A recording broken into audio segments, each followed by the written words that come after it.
Okay. Okay. As long as it's a quarter of a mile, what's the next one beyond Anson? That way. Oak Please come to Grove order. or As something. long as Oak Grove Mike, is would you call the roll, please? beyond a quarter of a mile. Okay. That's the distance. Okay. What happened, Dudley? Start the meeting. Committee member Reno? Committee member Conlon? Here. Committee member Jones? Here? Committee member Lane is, excused absent. Committee member Dexter? Here, Committee member Dan? Here. Committee member Jameson? Committee member Kay? Here. And council member Reese is here as well. We have a quorum. Before we begin the formal meeting, I would like to spend a few minutes in the memory of Rosemary Malbec, who was one of our charter members of the Rail Committee, and as most of you know, she died on April 11th. She served our committee for a long time and served it very well. And particularly, she was the guardian angel of the Atherton Station, both in terms of maintenance and cleanliness. Well, I'd like for a minute, if we'd like to go around the room, if anyone would care to make any comments about Rosemary, we'd like to be able to share them with all of you. Carrie, do you want? I will say that getting to know her was always interesting. She's definitely an advocate for anything related to rail, the station, to the minute detail of trim at the station. So she's going to be greatly remembered by our group and very much missed. I mean, she just, as much as people didn't get the good side of her all the time, she was awful cheerful when she was walking through this train station and listening to the train. She had her share of complaints, but most of them were valid, so, she will be missed. Alex, would you care to make? I have not served on the committee that long that I didn't know her that well. Okay, fine, Narissa? I would echo Carrie's sentiments. That was my experience with Rosemary. Malcolm, you've known her the longest. A long time, and of course, nobody has pointed out, has been a stronger supporter of rail service, and we've lost our service here for most of the time, but she's continued to work on the station. And I first met her not here, but she sings. She was the Massworks Chorale. My wife's cousin's been there for years too, and so she's very talented as well as her commitment to the things here. Craig? Well, in memory of Rosemary, I'd like to make a motion that we put a plaque at the station that reads, "In memory of Rosemary and her 10-year accomplishment of beautifying the station." We'll come to that in a minute, but we will consider it. All right. Jim, would you like to make any comment? Yeah, absolutely. I've been a neighbor of Rosemary's in Lloyd Park for 31 years. Knew her then. Her daughter used to babysit our kids when they were littler. And one thing about Rosemary, when I was, having been a former politician, still a quasi-politician here, one thing politicians don't like to hear is requests for things that are comments on things that really aren't within your power. And of course, Rosemary had a lot of concerns about the train, the rail situation, and the station house, which of course, we don't own the station, doesn't belong to the town of Atherton. But that never deterred Rosemary. Now, and you hate to tell a constituent no. If the constituent is wrong or does misunderstand something, you can explain it to them. But the problem with Rosemary is that she was always right. and she was a great advocate. The station house building was her baby. And I agree that we ought to do something to commemorate it. I think we ought to have a city council resolution in her honor as well. I think we should request that. Now I'd like to ask that we observe a minute of silence, just thinking about our memories of Rosemary, and then we'll carry on.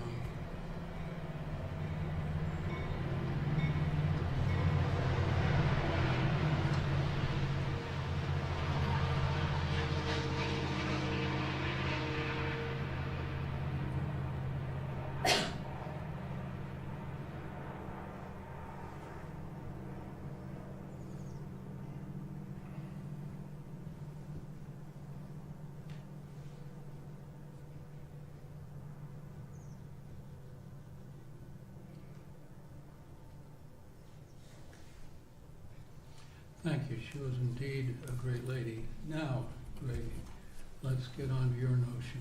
Yeah, we can reword this, but Paul and I talked about this, and I thought it'd be good to put a small plaque over at the station that reads, in effect, you know, in memory of Rosemary and her 10-year accomplishment of beautifying the station. Mike, we need to get Caltrain's permission to do that, do we not? I will check, to get Polly's program if it would be a problem. I think we should do that before we say, before we make an attempt to prepare a plaque. And if you could do that and get back to us, we could proceed with this. You've written something you'd like to put on the plaque? Yeah, I've got something, but anybody has any better suggestions, as long as we get the message. That, you know, she spent 10 years nitpicking that station, and every detail, like Jim said, she was always right. I mean, and it took 10 years to get the Caltrains to do anything. So it's just, her persistence and effort were just amazing. She was an amazing lady. Share the text there that you have for. In memory of Rosemary, I can Movich. never pronounce her last name, Movich. Movich, and her 10-year accomplishment of beautifying the station. And we could reword it. Make it My only comment would be, I don't want to imply that the station's as beautiful as it could be, because, yes. compared to where it was. Compared to where it was, we're lucky it's still standing next to Rosemary. But I would probably rephrase it and say something like, you know, her persisting in maintaining the structure or something like that. Counselor, you be my guest. Do we have other comments on Greg's motion? Would it be appropriate to have the council issue a letter of proclamation, something that we could have sent over to John to Yeah, combine absolutely. with his memorabilia? I think that'd be a great idea. May we add that to your motion? Yes, you can add that. And also a memorial resolution commemorating her for similar accomplishments. Very good. Okay, We want to vote? are you ready to vote? All in favor? Aye. Opposed? Abstained? It's carried. If you'll check with Caltrain, Mike, and then we will, we'll circulate the inscription and ask everyone to comment and then put together. Now, I presume this should be a bronze or brass plaque, something that is enduring. And And I cleared it with her husband. He's supportive. and if there's any problem with financing it, I would be happy to donate that in her memory. Where would the plaque be mounted? Somewhere in the station. In the appropriate location, I'll say. And if you'd like to suggest a location, we'd certainly be happy to look at it. It should be prominent from both the inside and the outside, but I don't know how to do that. That's a little difficult. Through the chair, can I also make a recommendation, just a process issue, that you guys formalize it, you guys do want to do that, then staff can check, and then when if staff gets the approval, then staff can make a recommendation, ask for, use Yep. any input on your part, so that it gets up to council, we can just not get them all out. Yeah, that's what I had in mind, Kerry. Get this, have Mike distribute the inscription on the plaque, and we'll put down something about it. Should be a bronze plaque of dimensions on the order of 12-inch, 1 foot by 2 foot. And let everyone ping on that if they'd like to. Can I assume that everybody's in favor? Yeah, it went unanimous. It was That was unanimous. for the proclamation, you separate one with. No, well, we included the plaque Okay. along with, Perfect. that was Right. Greg's original motion. Perfect. So we combined the two together. Do Okay, you- will the council be able to write the resolution? Yeah. Okay, thank you. I might also suggest if for whatever reason Caltrain is reluctant to have it put on the station, let's put it near the station, put it on our own property if we have to. The parking lot. Yeah, on the clock that's there or something like that. All right, now, having interrupted our agenda considerably, let's move forward. The next item is public comments. Are there any public comments? Just real quickly, I'm Steve McCulley, Chief of Police for Atherton for the town. I've met some of you and look forward to working with you in the future. As you're probably aware, we had a suicide by train yesterday morning here in town. It serves as a stark reminder of, you know, the power. I'm sorry, say again? We had a suicide by train on Watkins Avenue yesterday morning. Where? Watkins Avenue. Watkins? Mhm. Where exactly? Train crossing. Was it in the street or? The train crossing. And the Was Right there at the someone train crossing. standing on the track? It's standing in the tracks. Oh, That's the third one. Second one at Watkins. Yeah, there's a unincorporated Menlo Park resident, so again, the police department has a role. We're here to assist you where we can with the safety of the crossings, and that's my role for being here at your committee and commission, so I look forward to working with you in the future. well, thank you Thank very you. much, Chief. I'll have to have dinner with the fire chief to get to know him, so, all right. Thanks, Chief. Other comments, public? We're delighted to have you here tonight, and we'll proceed then. The next item is the approval of the minutes for the April 4th meeting. Here, I've got copies of it. Anybody that doesn't have it. Are there any additions or corrections to the minutes? I think for 3.0, it probably should be approved as amended, not approved as submitted. Because we made a change to those minutes. Yes, yes, I And so- understand that. Yeah. So Well, we have to make an amendment to the minutes. Approved as they because were the previous- distributed yesterday. Or was that this morning? I didn't read them until today. I didn't get them No, yesterday. there was nothing distributed.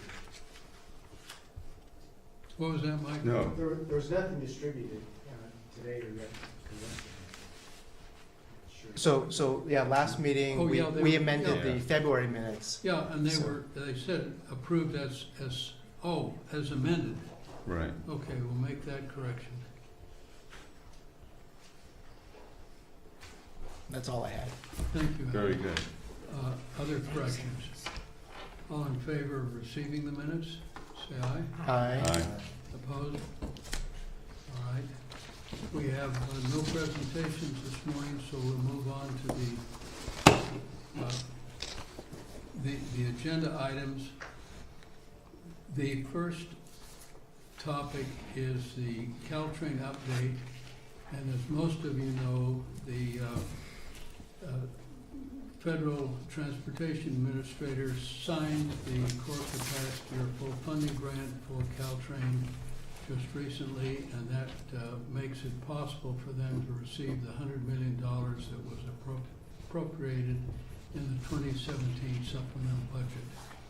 100 or 600? 100 million. And Mike Brady has been tracking that very carefully, and I'd like to ask him to make comments about the situation regarding that and what legal actions are appropriate further downstream. Mike, would you? Right, the last time, at the last meeting, I reported to you that all indications were that the federal government would not be making the grant, and that the application for the grant would not be approved for recommendation to be included in the president's budget. That's the procedure that we were at the time of the last meeting. Would the grant be recommended for inclusion in the president's budget? So, as I say, all of the people that we were in touch with indicated that it didn't look good at all for it to be included.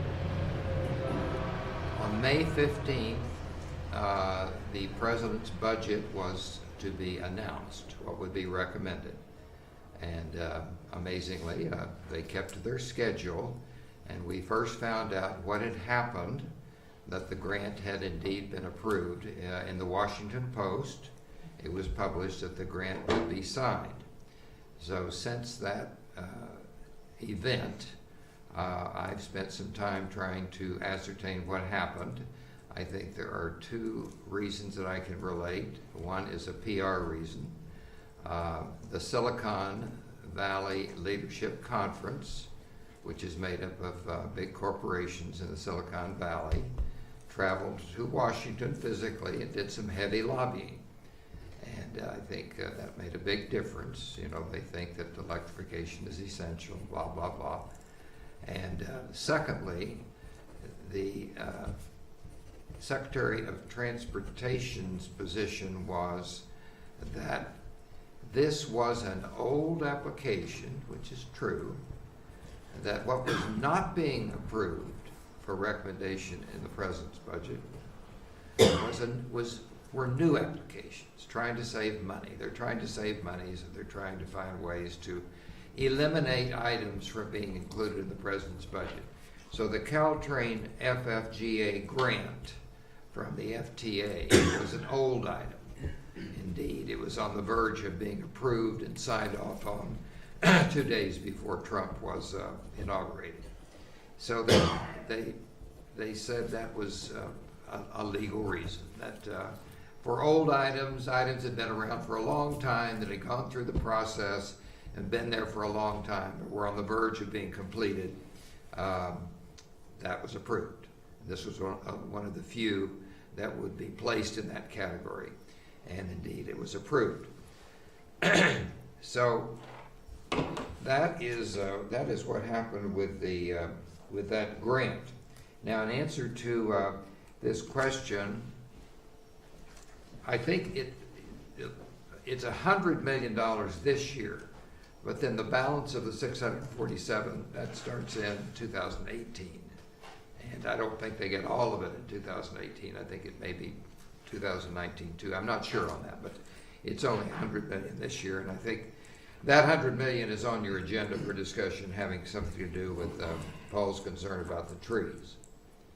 The second item to report is that our amended complaint was filed 10 days ago. Now, at the time that I reported to you last time, we were considering an appeal from the judge's decision dismissing our original complaint. We decided that that would not be a good strategy because it puts us on hold for a whole year if you file an appeal.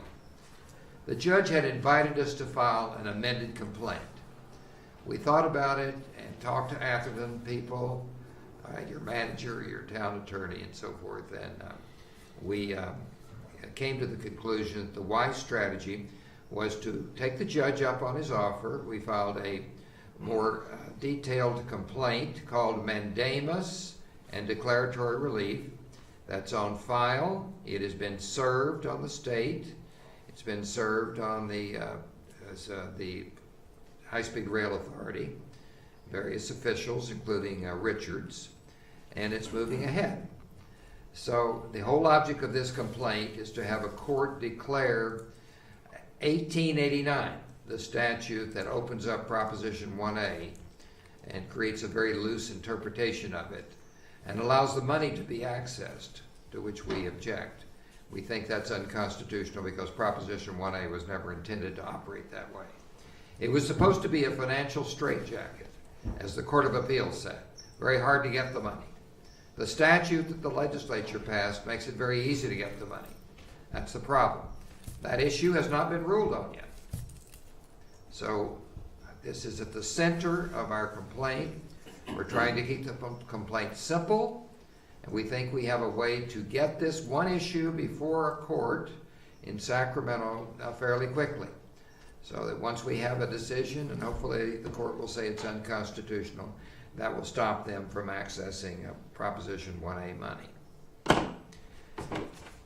And then the last thing that I wanted to report on is that you'll remember that on January 24th, all California Republican congressmen and women sent a letter to Secretary Chow asking her not to give the FTA grant, in essence. And then the closing sentence of the letter said this: no more federal money should be provided for the High-Speed Rail Authority until they submit to a comprehensive federal audit. I can report to you there is considerable interest in moving ahead as quickly as possible with such a request. A comprehensive federal audit of the High-Speed Rail Authority could be most revealing in what has been covered up and concealed and misspent and mismanaged. It would be very interesting. The state of California has been stymied from being able to do such an audit because every time the Republicans request it, the Democrats veto it. It's as simple as that. They have the right to veto it, and they do. So no audit, and the governor is fine with that. He doesn't want an audit either. Doesn't even want more oversight. So they can't do anything about a federal audit if it goes through. The contract between the FRA, Federal Railway Administration, and the authority gives the FRA the absolute right to do an audit. After all, they've been spending federal money for years, still are to this day. So that's where we are. No guarantees, but I found out today there's considerable interest in doing what was requested on January 24th, a full-fledged federal audit of the High-Speed Rail Authority. Is legislation needed to? No. So this is up the prerogative of the The transportation. FRA Department? could do it on its own. Okay. Certainly, it would help the process if certain congressmen or congresswomen requested such an audit to be done. There are new people in the FRA. It would be hard to imagine how a reasonable person in the government could object to an audit. What are they going to say? We're spending our money. There have been many complaints. You're aware of the two most dramatic examples. The 2014 report to the authority from their own general contractor that they would need $9 billion more than the authority said to get over the mountains to Los Angeles. The authority concealed and suppressed that report for 25 months until a whistleblower went to the LA Times and blew the whistle on. And then they were forced to disgorge the report. And at that point, they abandoned the route to Los Angeles. It's never been cured. Scandal. The second big scandal occurred about 7 months ago when the authority gave its estimate of the cost of the Central Valley segment, the only segment that they're prepared to start. And the FRA itself came out with a report, a confidential report, and said, it's going to cost 50% more than what you say. You're way under. Of course, they have to be under in order to have the money. That's scandal number 2. There are many, many more of mismanagement and waste and fraud. So there's plenty of room for an audit. Hundreds of federal staffers could be sicked on the authority to do such an audit. We'll see what happens, but that's promising. That's what needs to be done. Would the FRA be the party to conduct the audit? Seems to me that they're not an impartial party. They have the You implied that they might be the one to do the audit. They have the contract with the High-Speed Rail Authority. The contract exists between the FRA and the authority. You know, I don't know enough about federal procedure. I think the inspectors general, or many of them, are there. They could be requested to do the audit if the FRA asks them. But I don't think the FRA has the auditors. They can hire an outside contractor. maybe, yeah, or Well, they may if do it they're in-house. the ones that hire the contractor's likely to. Well, they're administrating the money. I mean, you have to rely on somebody. It's federal money, and the federal agency is the FRA. How about the Office of As a former Management? PUC commissioner, you're questioning the integrity of the commission. and But- I challenge you. And he is. I am, yeah. I wouldn't, because I don't think, that, you know, if they order an audit, it'll be a good audit. How about the Office of Management and Budget? Well, it's not their They money, seem it's to be- it's the FRA money, so I mean, You they know, have so to. why should the FRA audit itself? Now, They want to make sure it's To see how its money is being spent, Jack. Right. That's typical. It's the way it's normally done. and the FRA is gradually being filled by people that are different from the people who have been in bed with the authority. That's just what happens with a change in administration. I'm not saying there aren't Obama holdovers. There may be, I just don't know. But I do know we have a new administration, It's a different ball game. They have a different outlook. The old administration was totally in bed with Jerry Brown and the high-speed rail. Never any questions. What about the judge's decision in Sacramento a week ago? What was it? Was that? The decision was the demurrer was sustained. We were given leave to amend. We have amended. So that was where you got your leave to amend? Yes, correct. We have amended, and the complaint has been served on the opposition. Excuse me, getting back to the FRA again. Seems to me the FRA was a party to the approval of all the EIRs. I think They're they've working, signed yes, they're working with the High Speed the Rail front Authority. page of all the EIRs, both for California High-Speed Rail and for Caltrain electrification and that sort of thing. So doesn't that make them biased? What if a biased FRA is replaced by a non-biased FRA? Well, we don't know Well, that it's hard that's to happened. say. I Well- mean, are the, That's all I can say. I can't tell you about the personnel, and I can't tell you about federal procedure. That's up to them. Mike, just on the state audit, my recollection was that the legislature had approved the state audit, and the Here's what governor was the happened. one that. There is an assemblyman from Fresno named Jim Patterson. About a year ago, he introduced a bill calling not for an audit, but for more oversight Yeah, right. for high-speed rail.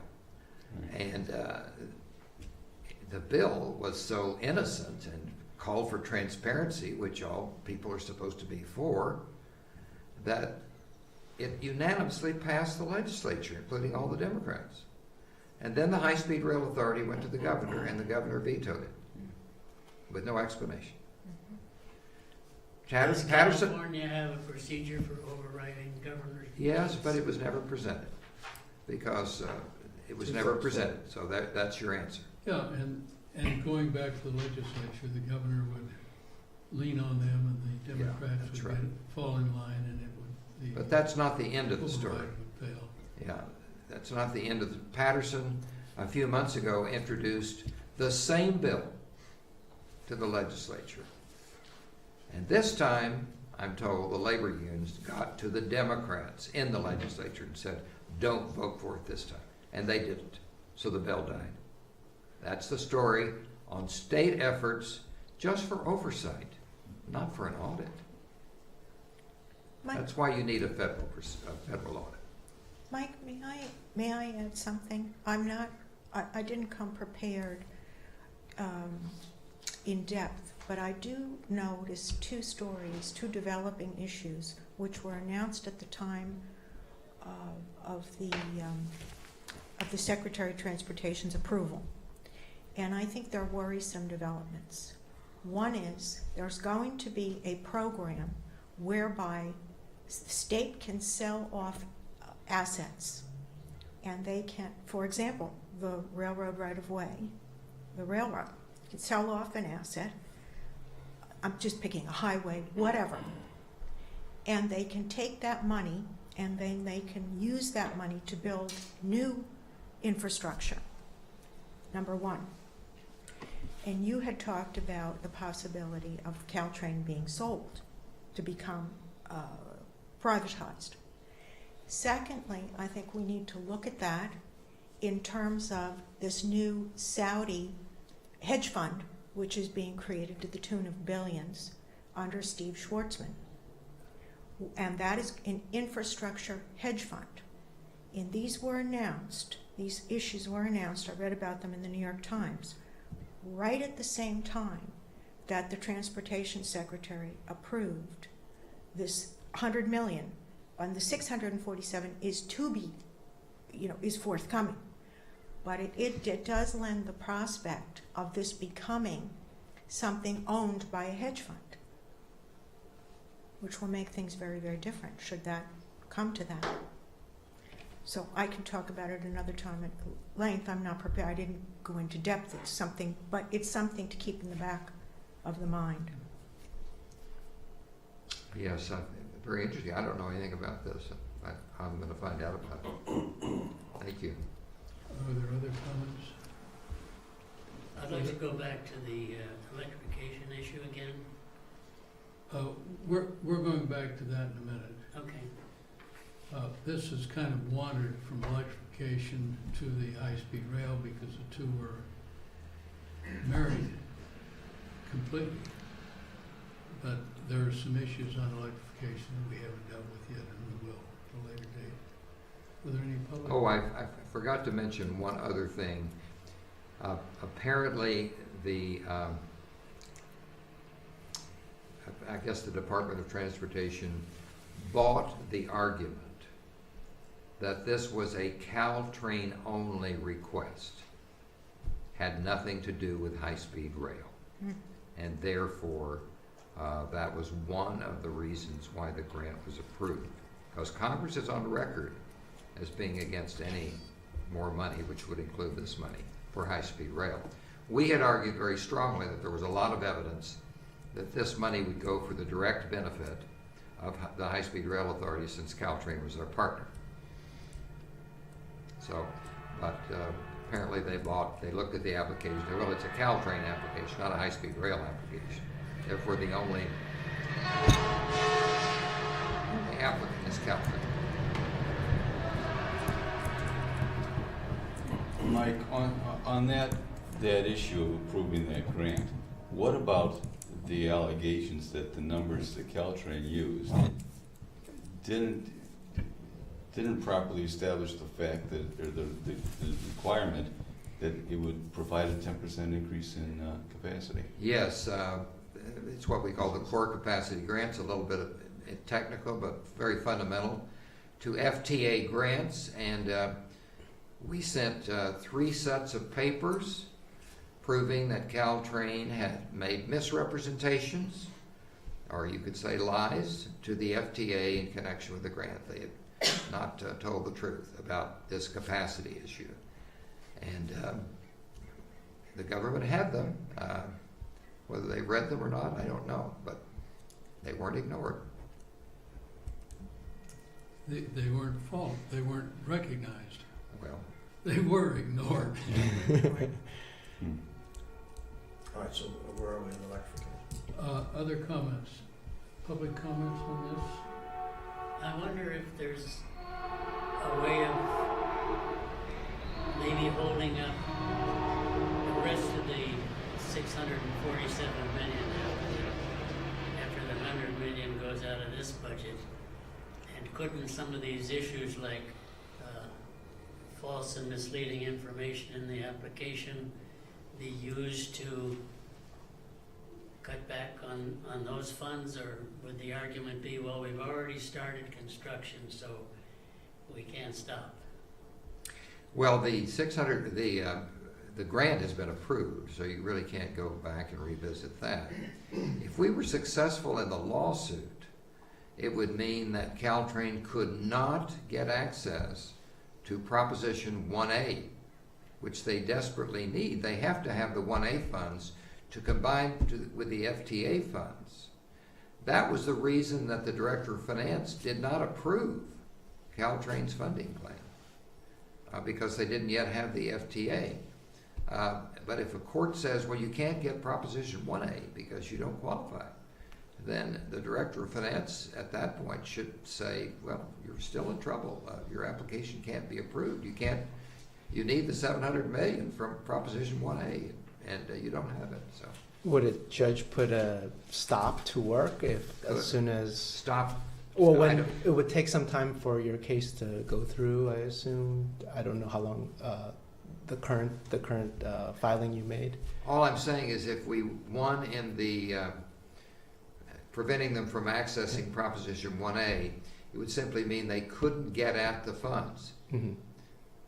I've always said that it would be difficult to stop Caltrain from starting work without the funds to finish the work. Mm-hmm. That's what you're talking about. Yeah, yeah. Okay. But at this point, they look like they have the funds, but a judge could say, "Oh, you violated the rules." He could put a stop to the funding. I don't. He could put a stop to the funding, Yeah. but he put a stop to the work. That's the difficulty. Maybe not. Yeah. Right now, let's assume they have $200 million. Let's say they need $2.5 billion to carry out the electrification. Does that mean they couldn't start with 200 and say, well, someday we'll get it, the rest of it? That could happen. Okay. That leads us directly into the next consideration. One of the very first steps that Caltrain will make in their electrification program is to complete the tree survey and start pruning and removing trees that are in the way of the electrical overhead lines up and down the peninsula corridor. This means they'll be entering our grounds in Atherton. They'll be cutting down trees, they'll be pruning trees according to their desires. And the question I would like to raise is whether or not the rail committee should arrange to monitor that activity so that we can influence it to the extent that we're able to keep them from destroying heritage trees that perform a vital function for the community, but are viewed as encroaching on the rail right-of-way. I've talked to my neighbor who is a member of the Atherton Tree Committee, and I would like to have your permission to meet with the town arborist and see if we can't put together a plan for monitoring this tree activity in order to ensure that we salvage as much as we can as they go by to clear the right-of-way. That would be wonderful. I don't know if I'm- Where do we stand, Mike, on this? Yeah, well, can I give an update on this? Because just today, this morning, as a matter of fact, Steve Tyler, the town's public works superintendent and arborist, and I met with Caltrain because they have a draft, what they're calling their draft tree avoidance minimization and replacement plan. We have yet to review it, but when we met with them this morning, they gave us an overview. And basically what I got out of the meeting is that as far as tree removal and tree trimming, it kind of falls into three categories. Trees that are on private property, trees that are within Caltrain right-of-way, and trees that are within public property. And the trees within public property are primarily the affected trees along Holbrook Palmer Park. So basically what they shared with us, and again, we have not had an opportunity, it's quite a thick report, we have not had an opportunity to review it yet. But some of the highlights they shared is that, number one is that because of the horizontal separation of tracks here in the town of Atherton, they were able to place a fair number of poles in the center of the tracks as opposed to the outside. The positive there, of course, being tracks in the center aren't going to have any tree impacts in terms of removal or trimming. The other thing that I think was of significance that we learned today is, way back when they came out with the draft environmental impact report, they identified potentially 142 trees that would require to be removed as part of this project within the town of Atherton. When the final EIR came out, that number went from 142 to 60. And then now, based on a 35% design, which is approximately where their contractor, because this is a design build, their engineers are, they are now estimating that 29 trees will be required to be removed within the town of Atherton. None of those trees are on private property. Most of, and I don't know the breakdown, but so that means that all the trees that require removal is either on Caltrain property, which they have the right to go out and do any time, or trees within Holbrook Palmer Park. And so one of the things that we asked them to do, and Paul, I think this is along the lines of what you were saying, and I think it would be very good, and I know that Steve, Tyler, and Sally would welcome sitting down and meeting with you. One of the things we asked for is a more of a full-scale drawing, clearly identifying which trees within Hobart Palmer would need to be removed. And the way they explain it is that all the trees have been tagged with a number. And so within the report that they provided us, they identify the trees to be removed by that tag number. So once we get that, Steve Tyler and Sally, our arborists, I'm sure are gonna go out there to visually identify which trees, within Hobart Palmer Park. The other thing, I guess, that I took away from this meeting today is that when it comes to trimming trees, even there are a number of trees on private property that need to be trimmed. But what Caltrain said there is that they have the ability to do that trimming from their right of way. So in other words, they will not need any access on the private property to accomplish that. But as far as when all this activity is going to begin, we don't know because they say they don't know.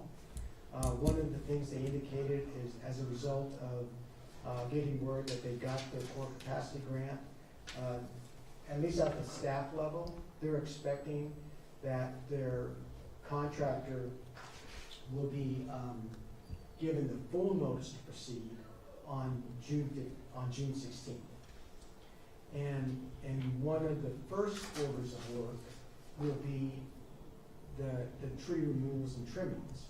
And what they also indicated is that they will first occur in what they call segments 2 and 4. And they kind of divided the corridor into 4 different segments. The town of Atherton is in segment 4.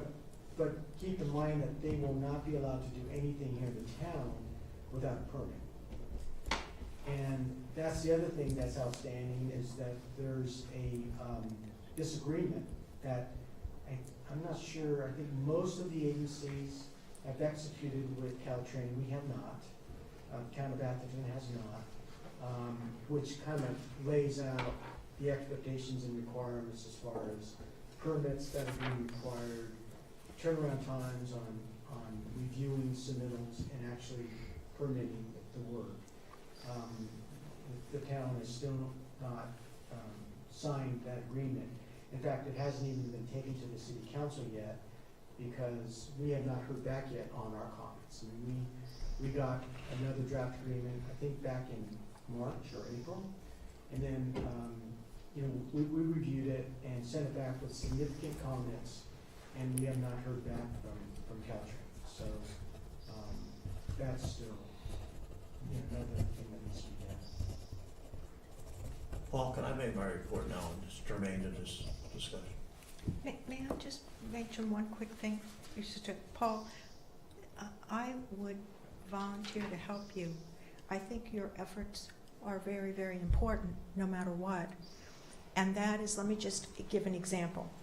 I read extensively about there's not electrification.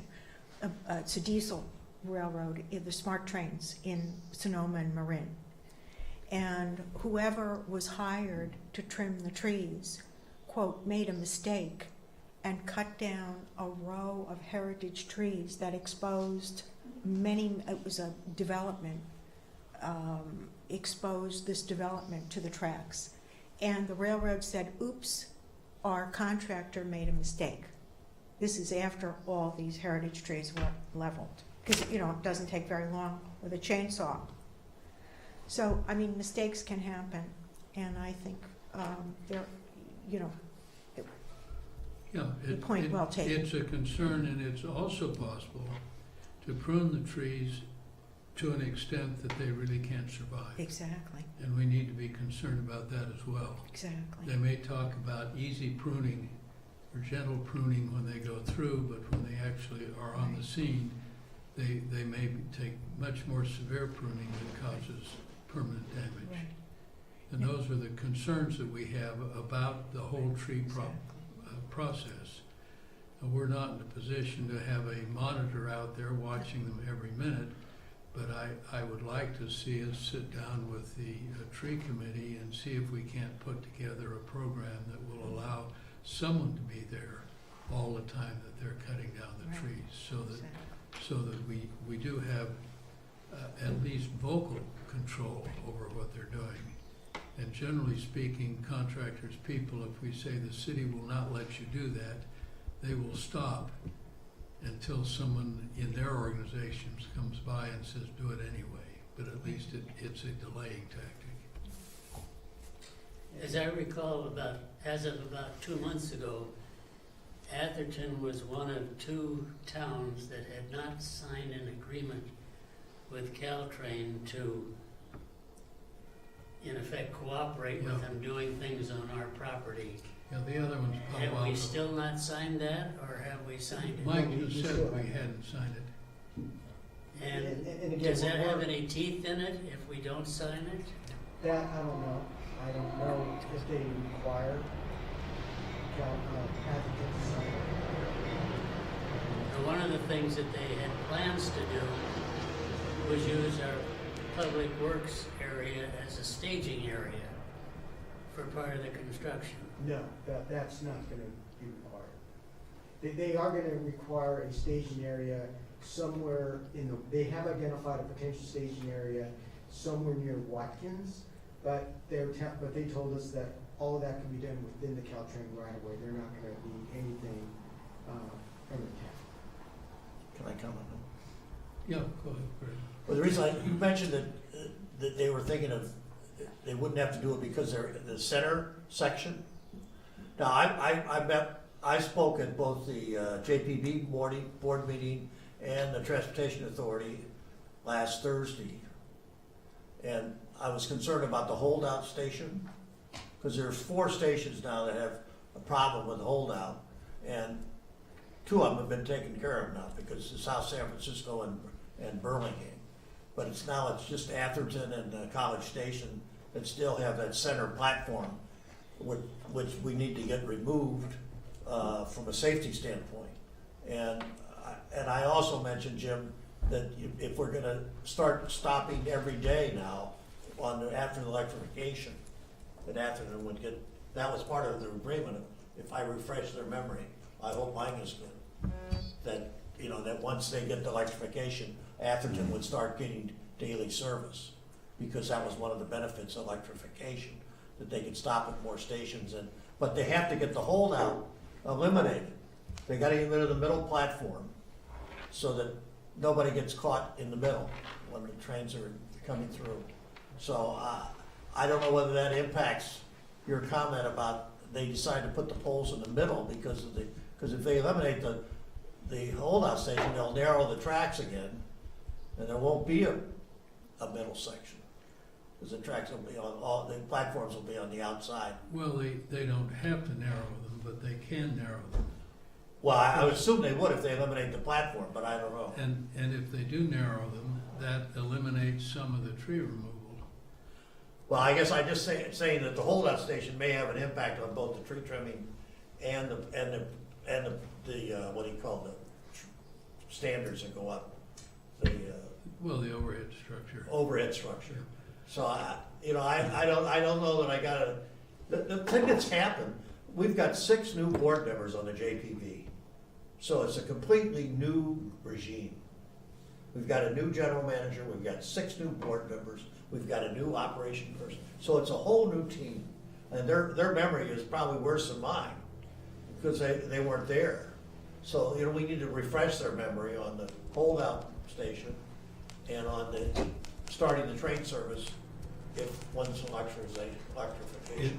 In the non-merger between Caltrain and High-Speed Rail, eliminating the holdout stations is on the high-speed rail agenda. Well, I don't think it's in the electrification money. No, it's not. It's high-speed rail money. But if they don't have the money, they'll argue they won't do it, even though they go ahead and do the electrification. So somehow we need to Well, broaden it. there are just incredible inconsistencies throughout this program. This is just one of them. So I'm just saying, there's a new ballpark there, Yeah. new players. So I think we have, in all fairness to the old board members, I was very encouraged for the first time in 10 years I've been sitting at these board meetings, the commissioners or the board members are asking questions, and a lot of, And some of them are good questions, yes. which is amazing. Yeah, so I think it's very encouraging that if we have a good argument, I think that we have a better chance of getting success than we have in the past. So, From a staff perspective, you know, it's not clear to me whether or not Caltrain and High Speed Rail are viewing each other's project in anticipation. So, you know, because for instance, there's still some decisions to be made on High Speed Rail. Probably the biggest one is where the passing tracks are gonna be. Yeah. And if they do go with the 3 passing track alternative, well, that is gonna affect the town of Atherton. And so that's gonna change a whole bunch of things. So, you know, again, in my discussions with Caltrain staff, I always get the impression that basically Caltrain staff is focused on working on electrification. Whatever happens in the future with high-speed rail, they'll deal with it then. It could mean that there could be some throwaway. If, you know, poles that are placed as part of the electrification project is now in the wrong spot, depending on what, you know, what the design of high-speed rail is. So there could be some throwaway. But I never get the impression that they're really kind of trying to coordinate. And, you know, and I can see where that could be hard since there's so many unknowns about high-speed rail at this point. well, Kara, if you want, I think we could meet with the chairman, I know him fairly well, and one-on-one, and just refresh his memory on the holdouts and the commitment to start daily service, so it doesn't get lost in the shuffle. And I think the holdout station especially, because it's only a couple million, so, you know, on a project of 647 million, I can't believe they couldn't get that done before they even started, or at least a Well, conversion. actually, the last estimate I saw on the holdout was, Say again? the last estimate that I saw to eliminate the holdout was in the 20 million, 20. For our station, Yes, 20 million? yes. That's ludicrous. Well, I mean, they're talking about $1.5 million to upgrade Watkins. I was That's not an aware old of that. number. Because I talked to them, I know they spent 2 million already. And they don't even show the numbers anymore. I asked them, I said, where's our work order for the Atherton station? They said, well, unless there's a change, we don't print it. So, but I think the guy that's in charge of the Transportation Authority is sympathetic to our plight, but I don't know what that means as far as getting anything done, so. But if you want to meet with Mr. G, we can do that. Jeff? Is there anything about promising Atherton service if they get electrification? Is there anything in writing on that? I thought it Well, was Jim, just what's your something recollection? Because you were the one that was pushing that that most. Scanlon said verbally, but he's gone, and Right. I don't know if anybody's. Well, that's why I'm seen saying the we need to document. refresh our memory. The preliminary documents that show Atherton service date back to 2013, and they show an early morning train and a late evening train, Yeah, big deal. 2 trains. That's daily service. And that's the only operating plan they have post-electrification, and they've essentially been playing off of that ever since. I don't know that they've updated it. I thought that they did update that and had a more rational allocation of trains. Well, they've claimed they In the- did, but I've never in the seen EIR. anything of it. No, not in the EIR, no, Not there? no. Well, I'm encouraged that there's a different set of players that we can Have to look into it. hopefully get some better reception of Yes. our Well, needs. that would be an appropriate thing to do. Thank you. Yes, So about a month and a half ago, I saw a crew that was trimming trees next to Holbrook Palmer Park. So I was curious, were they already starting the tree trimming back then? What, there's, I don't know what that was. okay. And they didn't mention that? I think the only tree trimming that has occurred is related to storm-related stuff, nothing related to this. So Okay, it's- okay. Yeah, Yeah, I was kind of like a little surprised because I thought they weren't going to start till later, but I, believe me, anything happens in the quarter, we will get a telephone call. okay.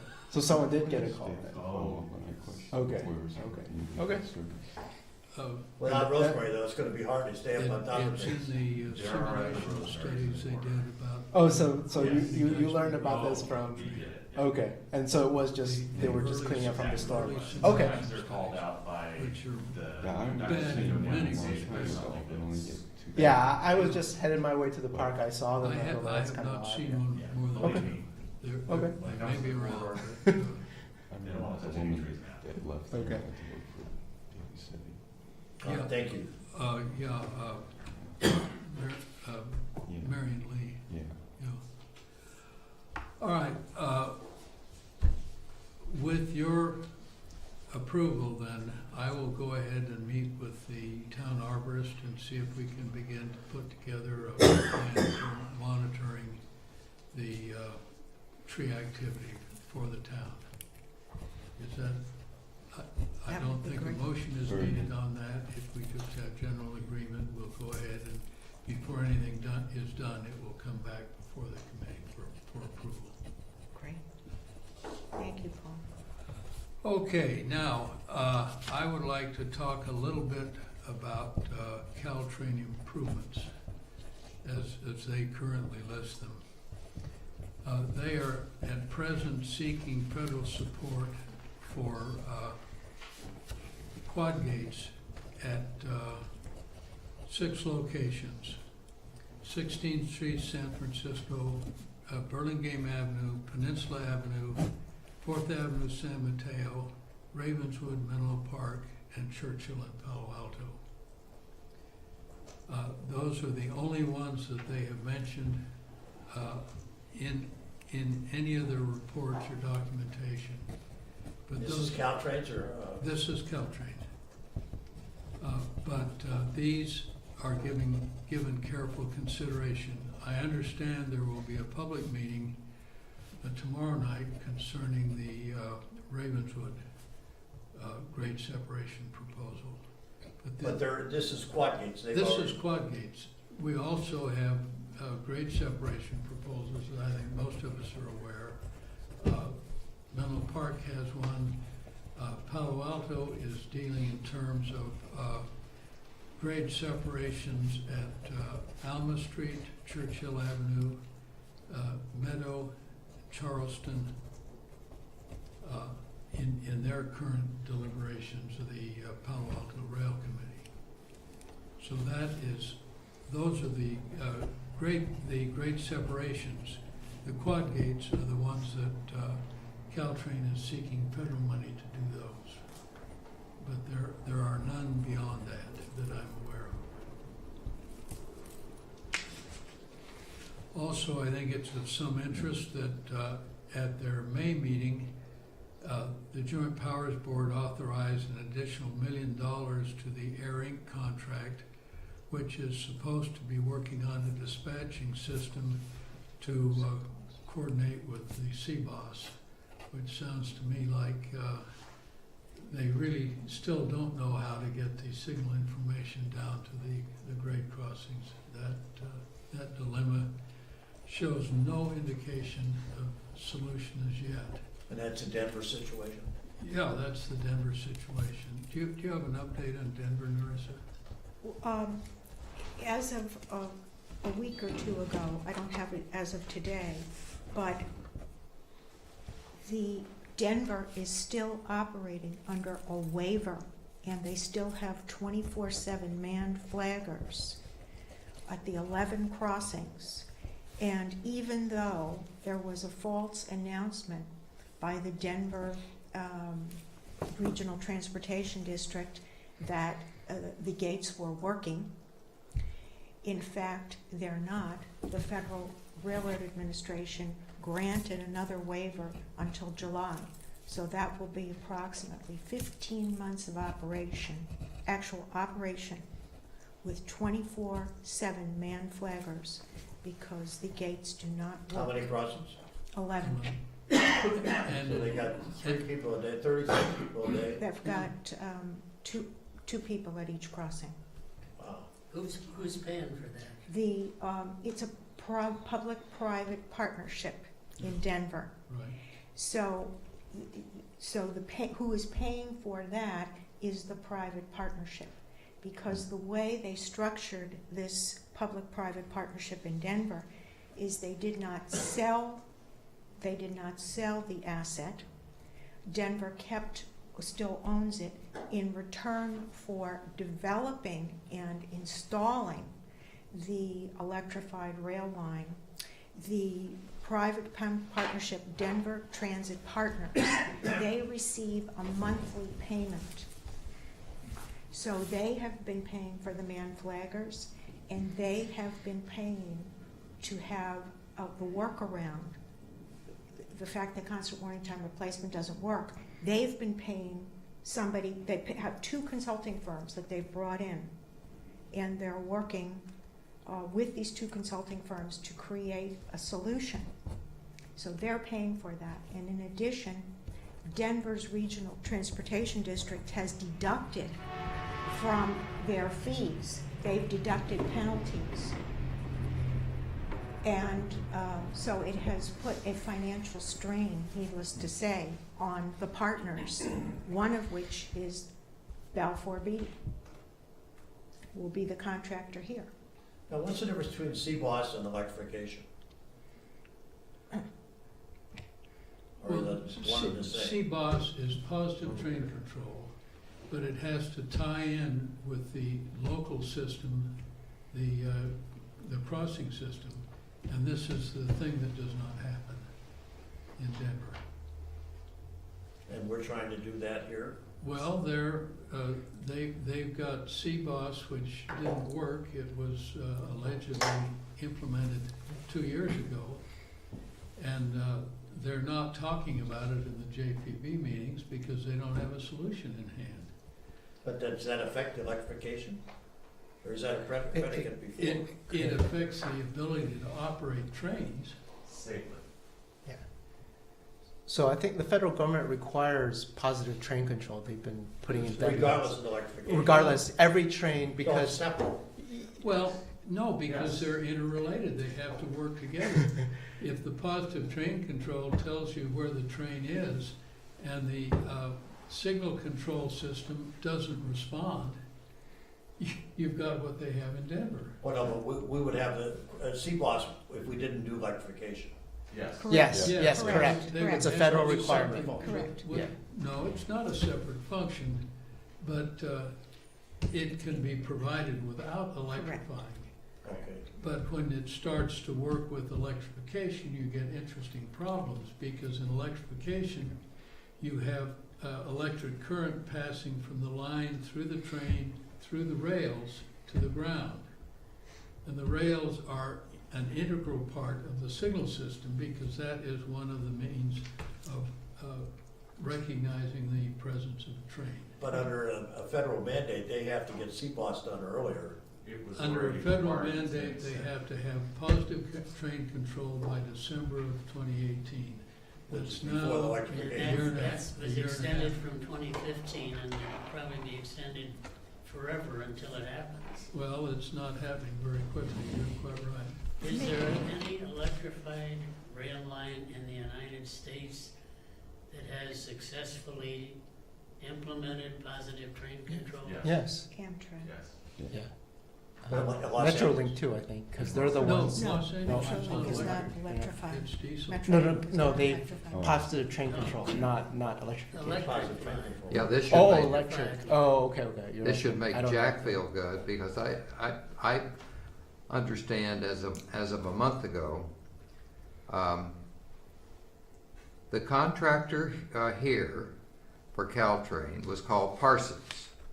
They were the one that was fired because they couldn't do anything with CBOS. That was the excuse. Metrolink in Southern California uses Parsons for $500 million, not $2.2 billion. I'm sorry. They're using Parsons. Metrolink. CBOS is ready to go. They're diesel, But not electric. it's not CBOS, it's I'm it's s- positive train control. It's the G- positive Whatever. train control. See, They're ready. CBOS is Caltrain's proprietary system.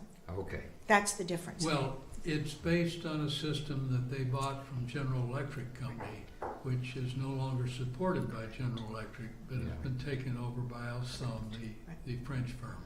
So, because Caltrain chose this proprietary system in developing certain functions that they want, they have been unable to get it to work. So Metrolink chose a different route, and they are not electrified.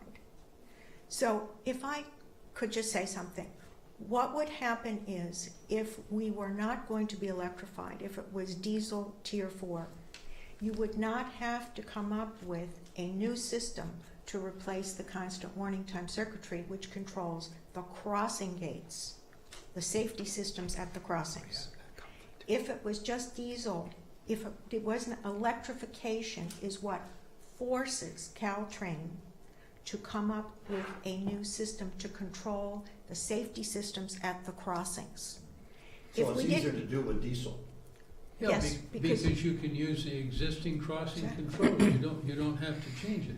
So what is one of the only new electrified systems in the United States that's been forced to come up with this constant warning time replacement? Denver, and that's why we look to it. There's not many. Because they're electrified. Yes, they electrified. But what brought us to this is Caltrain themselves, when they were here a few months ago, they said, don't worry, we have hired this company in Denver because they've already done it successfully in Denver. And they haven't. With That is the 66 point. flat. That is the point. They are in compliance currently. But what is further alarming, and I think this is terribly important, and it's right dovetails with your discussion and Paul's, even if Denver comes up with a solution by July, it will not be directly applicable to Caltrain because they are not using CBOS for positive train control. They are using a different positive train control system, and they're running, as Paul said, it's integral. They're running part of the function of the crossing gate system through the positive train control.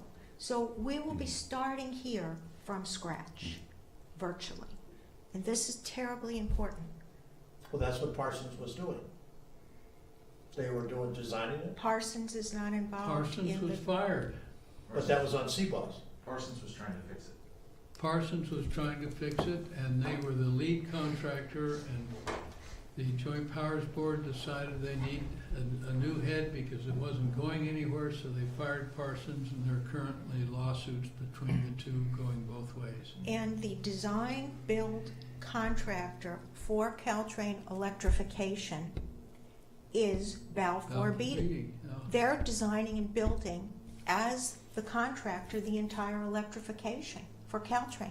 And it's Balfour Beatty that has been unable to accomplish this in Denver. It's just incompetence following It incompetence. is a story which is going to unfold here in a very... Maybe Caltrain needs to be an audit. Well, I don't think the Oh, JTP absolutely. understands this, and I'm not sure I do either. Oh, yeah. Well, and looking at beyond this- that, Greg, there is no technical person on the Caltrain staff that understands. No, there is It's not. all done by. Whatever happened to the consultants. guy that was in charge of the operations?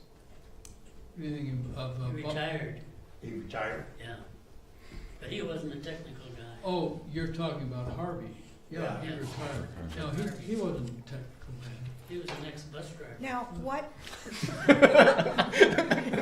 So is the ruler of Venezuela. He worked his way up. It's a great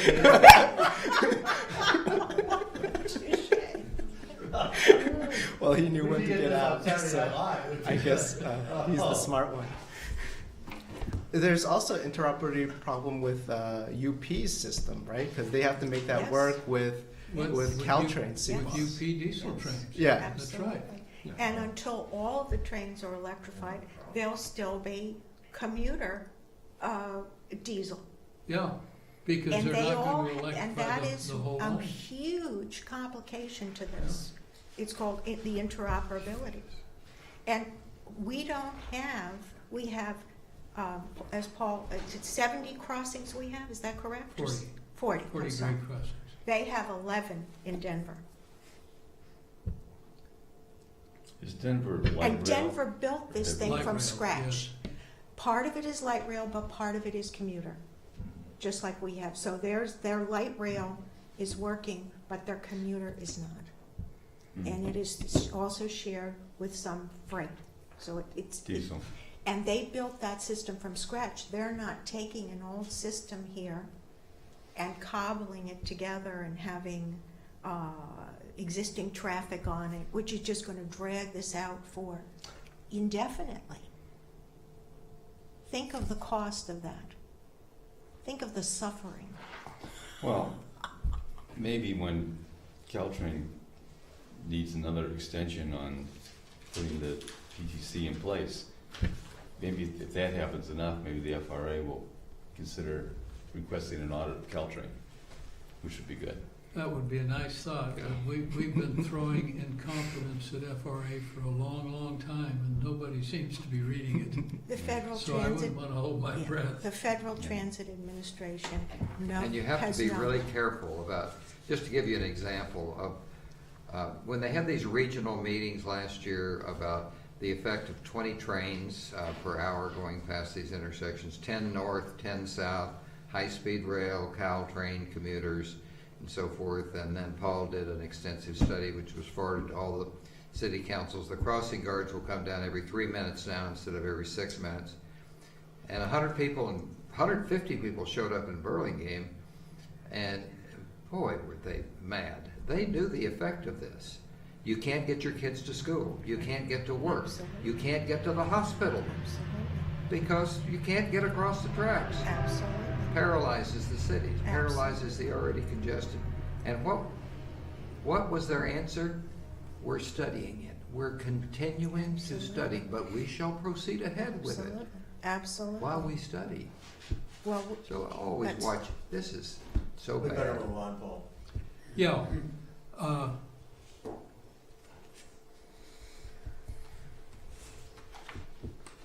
Palo Alto is, I mentioned that they were looking at grade separations.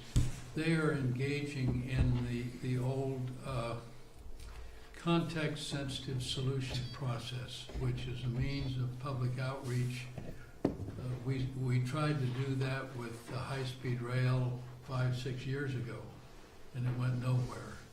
But they're going through this process again to determine what the good citizens that live in Palo Alto think should be done about this grade crossing or grade separation situation. I thought they were gonna put it in trench, that hasn't been decided?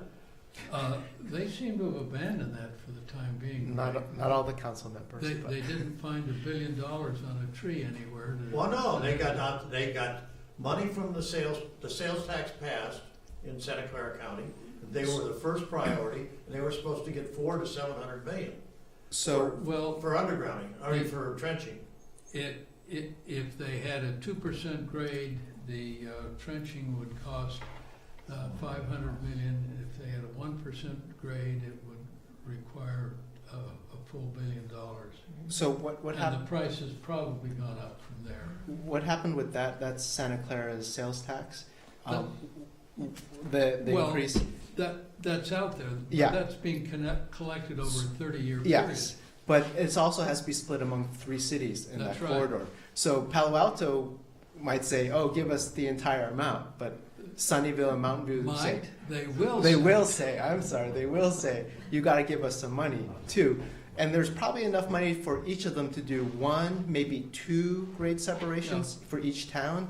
I mean, there's one in Palo Alto where there's 2 close together, so maybe they spend money on that, and Mountain View wants to just Well, get rid of a crossing itself. They might be able to. Churchill in Palo Alto is very dangerous. Okay. That's the worst. And I think we need a benevolent dictator.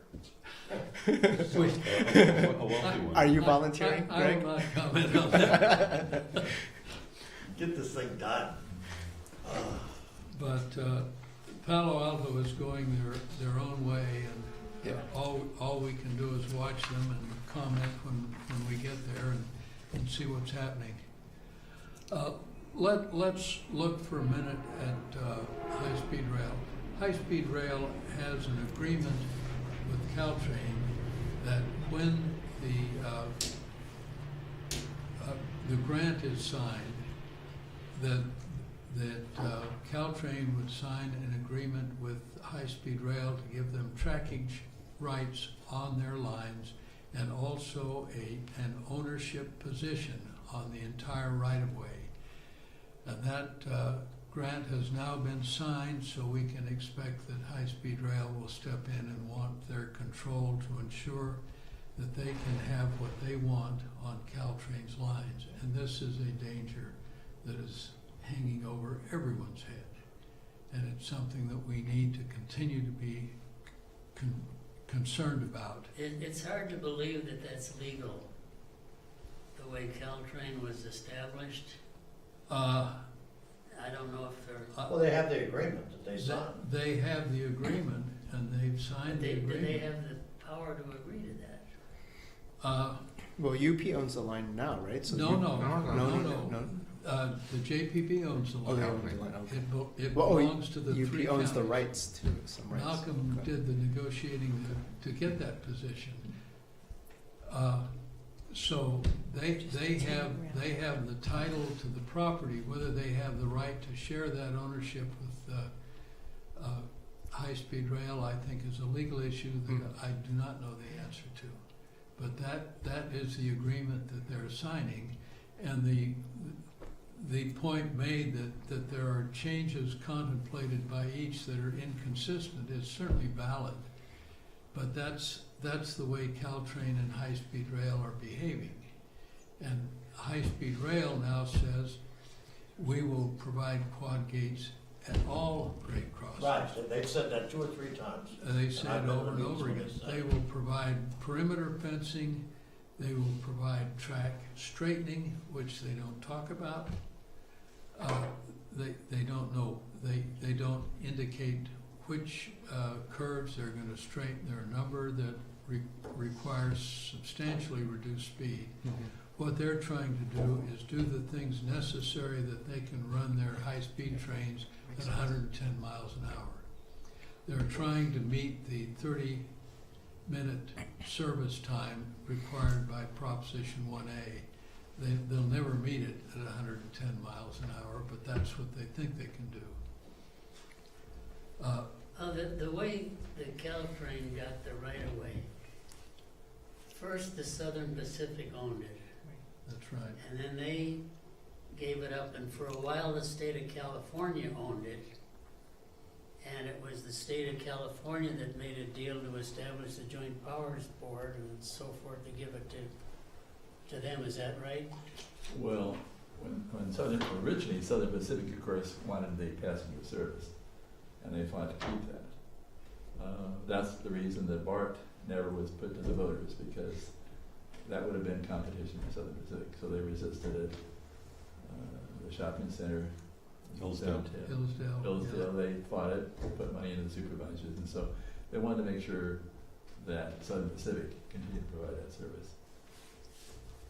And when they decided they no longer wanted to be in the passenger service, then that's when it was created and the JPB was formed. And there's a subsidy, and the state provided half the subsidy for 10 years, the 10-year commitment. The other was divided between the 3 counties, Santa Clara, San Mateo, and San Francisco. And so that's how that evolved. And then The 179 million, is that each of the 3 parties put that in? Well, no, then later that came out, it was 209 million, I think, and 100 million of that came from the 3 counties, already came from us, because we put up our 40 million, loaned 40 million to Santa Clara County, loaned 20 million to San Francisco. That's how that worked. The other was put up by the state, 109 million. So that was the acquisition. Now, the reason that it's titled under SamTrans is that the money came through the Measure A, the half-cent sales tax measures. When that passed, we created the TA to administer those funds. And when that happened, within 2 years, we're going to lose the state subsidy. The president of Southern Pacific was a friend. Was that still Biagini? He was in Hillsborough, lived in there. and agreed to have us negotiate the purchase. And they were gonna be acquired by Atchison Topeka, and so we knew the time was No, short. Union Pacific, Pardon? Union Pacific. Well, there was two different parts to it, the transportation, Oh, okay. and, so it was gonna be bought by Santa Fe. We would never have been able to buy the right of way, and so Dave Miller, who lives in town, was the legal, actually was the one that worked with them to work out the agreement, which we did, because they wanted to keep, have the right of way for us, and that's how that evolved. The money came through the Measure A, TA controls that, but we could not, because we have a limited life under the law, we couldn't put the title into that, even that's where the money came from.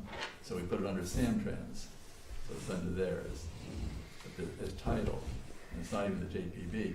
Oh, And that brings up another thing, I mean, we were talking about, the holdout.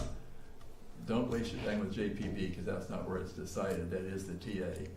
And they have the money in there, Jim. Whatever, the TA won't not do anything that the JPB doesn't approve. Well, when you say JPB, you're really talking about the staff. I mean, that's the way it has worked. Well, And the two officially, people, the board approves. what well, it but is. that's not how it unfortunately has worked. And the two people were Chuck Harvey, you mentioned, and Bob Doty. They were the ones that made the decision. Mike Scanlon didn't. And I was part of hiring Mike Scanlon. He was good. He lived in Selby Lane over here, and he used this as the main station. When we had a reduction in service, I said, Mike, this isn't right. This is the key time. We had people going to Castellet and all, we come here, the little buses and all.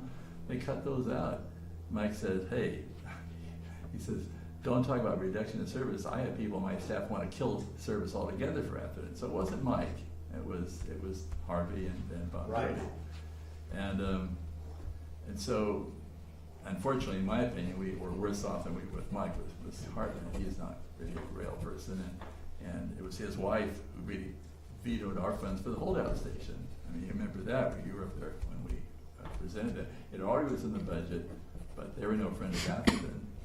So that's why we don't have it, and we need to. I mean, if you take the long-range plan for Caltrain, it's gonna be eliminating holdout stations over the whole system for safety reasons.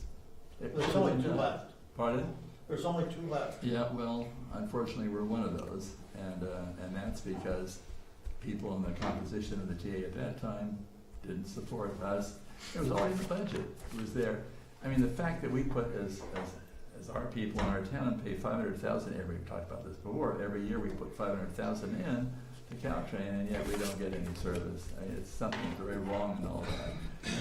And then it's been brought up about, with electrification we'll get service. It isn't in writing, but we keep being told. I mean, I recall.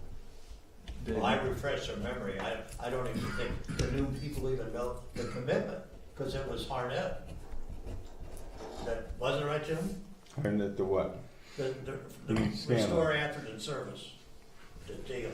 Well, Mike. Well, that was That pretty was hard. Scanlon. it was Yeah, Scanlon. Mike. Just Yeah, Scanlon, not Harnett. Right. Mike Scanlon, and he, every time I would talk to him about it, he would reassure us. Dave Miller is also a musician. We played with him, and he did a concert, and Mike was there. They were pretty close. And I said, Dave, we don't have any assurance. Why should we support electrification? We have no assurance that's good. Well, yeah, faster acceleration, deceleration means we're going to be able to provide Right. more local service and all. I said, well, that's not any assurance for us. And he said, oh, it will be. And then Mike said, yeah, if we make that commitment, we're going to do that. But it did. Mike was not running the show. I mean, Mike wasn't what? He was not running the show up there, really. It was the staff people. And you're right, Harvey came with a bus background. He didn't even have a trained background. That was his background. Doty was good. He'd come over from BART, and he was very good. But then he left, and he's now part of some consulting firm who consults for, I think, high-speed rail, as a matter of fact. But What's the source of the famous quote by Mike Scanlon, "Hell will freeze over before Atherton ever gets a non-holdout station"? well, I never heard him say that because it was, the staff approved it, and it was in the budget for the TA. Yeah, they spent a couple million designing it, how to do it. Yeah, I don't know, but Well, I I- do know that. Well, they spent something on, they were up at Well, 30% or something like Yeah, that. they've got $2 million in their financial statement. Right, that having they've been spent. But it was yeah. already in there, the funds were there, it was approved for that year, but whatever Hartnett's wife is. Roseanne Faust, Yeah, they weren't married at the time. weren't they? I don't think so. Really? Yeah. Now, Malcolm, you Yeah. just said something interesting that So now raises as a a Saturday Night question Live, we got a little patent place there too. in my mind. Didn't you say that the TA, in effect, has control over the right-of-way? They have control of the money. Well, Boring the public. And then if it's the TA's right-of-way, what how isn't could there right? Caltrain sign it over to high-speed rail? Is Well, that, all I'm saying is the title for that is under Sandtrans, not the JPB and not the TA. Even though funds come through the TA, that's the agency we well, created. can Caltrain commit to that if they don't have the title? I don't know the answer to that, but they, Caltrain does make the decisions on the operation of the service. And, Well, and you're Well, it's talking the same about the staff. same staff Yeah. it is serving the same all staff. the organizations. Right. Right. So It's there's the same still people. three legal entities, aren't Yeah. they? Right. But they're blurred. Yeah, we made a big mistake, and I was part of that. When we created the TA, we had to decide, do we want to use the same staff, or do we want to have a separate staff for the TA? It seemed to make sense to use the same people. We'd save some money, you'd have less duplication, and we thought we'd get better service, cost less, and be more efficient. So that's the decision we made. Looking back, retrospective, it was a bad decision, because we should have had our own staff. We could have, but that's how we created it at the time. Yeah. It's all your fault. I do take some responsibility, sorry. I think Jack has a very, very important point, though. Oh, he does. Jack, Legal point. Jack is a really effective barb in this committee. There's no question about that. Well, if I can state your position in another way that I don't think has been expressed, the taxpayers of the three counties elect JPV. So they, like our government, the voters have the ability to make things work, make things change, or whatever. Well, they elect the JPB They elect only part of the in JPB. that the JPB members are appointed by the three counties. County supervisor. They're county supervisors, all of them. Yeah. So Well, you they're bring, appointed in different ways. Each Each of them county has appoint its own three. procedure. so you're bringing if you bring high-speed rail into the peninsula and give them an ownership interest in part of the corridor, well, nobody in this county or San Francisco or San Jose has the right to do anything with the high-speed rail authority. No, we don't elect anybody there. It's all completely separate. So No, the three counties control the high-speed rail Yeah, authority. well, no, not No, high-speed rail. no I'm one talking about the controls high-speed rail. No. So they would suddenly be given legal interest in the corridor with no control over the people who live here, with no control by the people who live here.